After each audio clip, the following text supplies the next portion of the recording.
Hello everyone. Right away I want to thank you for coming back to my channel for another video. Today we are once again talking about something that is near and dear to my heart, and that's this, Mastery by Robert Greene. This is one of those books that changed my life when I read it, so hopefully I can convince you of its value, because I really believe that this is a book that can change your life and open doors for you.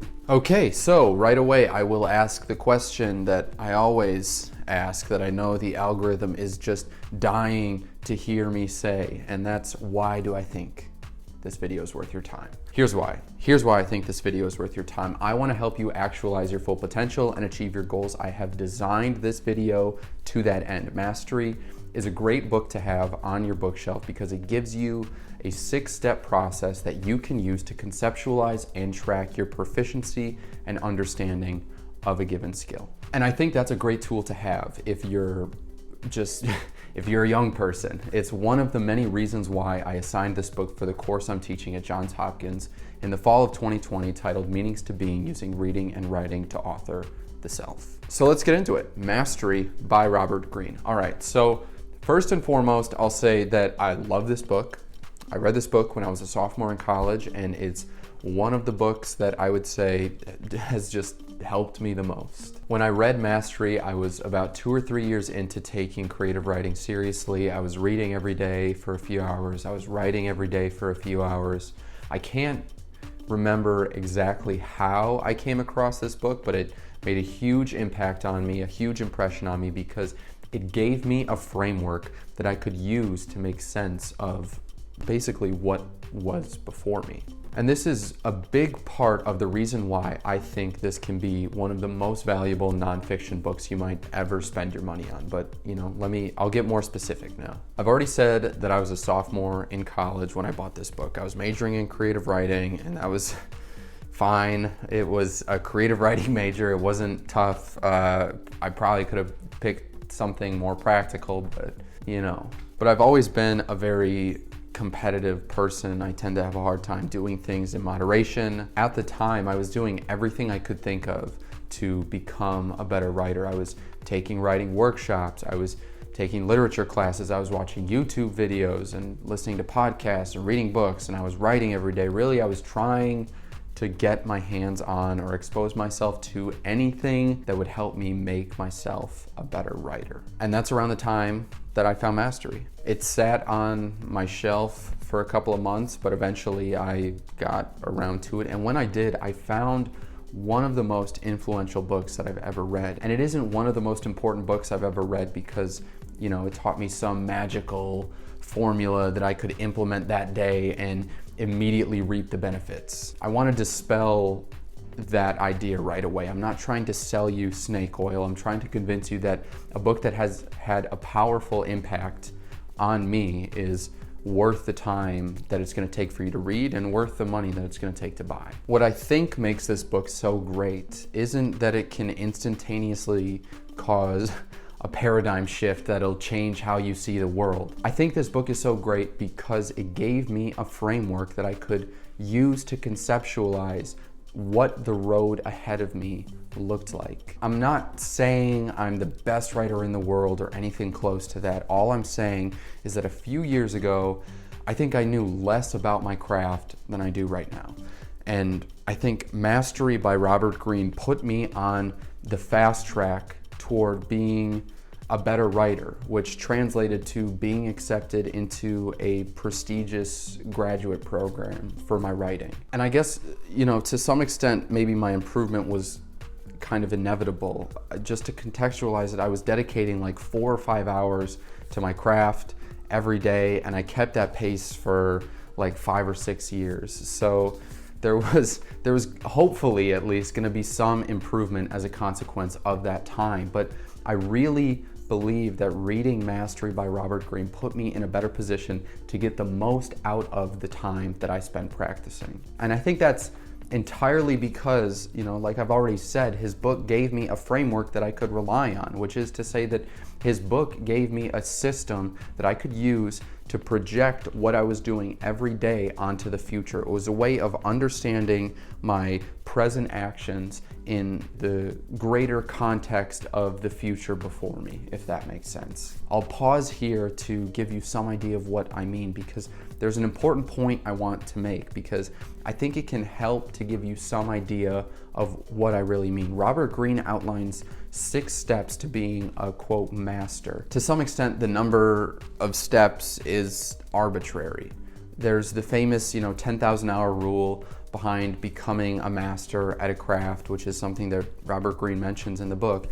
And I think that's a pretty good benchmark for what separates the masters from those who are not. But as far as an idea that offers a semantic explanation of the process of improvement, of the process of mastery, I think you'd be hard-pressed to find a better book. When I first read Mastery, I was in the first year of my major, basically. I was a full-time student, and I started writing fiction on my own and reading on my own time. I was taking writing courses at the university, I was doing the assigned readings, I was participating in class, I was getting everything in on time. I really cared about doing well. It was all I thought about. But there was something that before I read Mastery, I wasn't doing well enough. And it might sound obvious when I say it out loud, but it's true. I wasn't going to office hours, which sounds very boring and again, obvious. I understand that, but it's to say that I wasn't taking the time to meet with my professors outside of the classroom. And okay,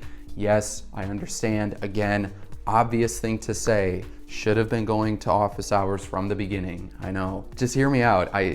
There's a point to what I'm trying to tell you. In his book, Robert Greene lays out what he calls the 6 steps to mastery. I've already mentioned that. These steps transcend all crafts, all categories of crafts. They're meant to be understood as universally applicable systemic steps that can help you improve your craft, whatever it may be, faster. And the second step in his 6 steps to mastery is titled Submit to Reality, the Ideal Apprenticeship. The section then focuses on some of the greatest thinkers of all time, Charles Darwin, Albert Einstein, Benjamin Franklin, and Mozart, just to name a few. Robert Greene uses examples from these great thinkers and many more to show his readers the approach that the best of the best have taken to mastering their craft. And being able to study this process, abstracted across maybe a dozen different so-called masters, taught me a few things that proved to be